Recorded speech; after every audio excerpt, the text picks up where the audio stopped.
গ্রীষ্ম এলেই গ্রামের আনন্দটা আলাদা হয়ে যায়। চারদিকে আম, জাম, লিচু, কাঁঠাল, জামরুল সব মিলিয়ে ফলের রাজ্য। আর আমরা তো আছেই খাওয়ার জন্য। আজকে আমরা পাড়ার ছোট বড় সবাই মিলে একসাথে আম মাখিয়ে খেলাম।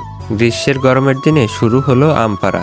ঢিল ছুঁড়ে কোটা দিয়ে দেখতে দেখতেই এক ঝাঁকা আম পেড়ে ফেললাম। তারপর সোজা রওনা দিলাম পুকুর পাড়ে। গাছের ছায়ায় বসে শুরু হলো আম মাখানো উৎসব। একে একে আম ছোলা হচ্ছে আর চারপাশে বসে বসে ছোটরা দেখছে। কাঁচা আমের লোভ সামলানো বড় দায়।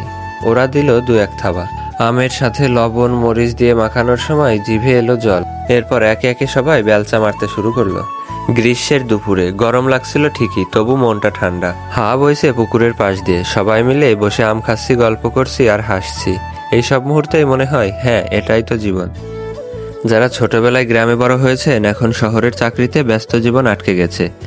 এমন গাছ থেকে আম পেড়ে খাওয়া, পুকুর পাড়ে বসে আড্ডা, তারপর পুকুরের ঠান্ডা পানিতে ঝাঁপ, এখন সবই অতীত। আমরা মিস করছি সেই সকল বড় ভাইদের। আর যারা শহরে জন্মেছেন, তারা তো জানেনই না গ্রামের জীবনের স্বাদ কেমন। তারা তো এসব কোনোদিন দেখেনি নাই, টেরও পান না এই আনন্দের গভীরতা। আমরা ভাগ্যবান, আমরা গ্রামে জন্মেছি।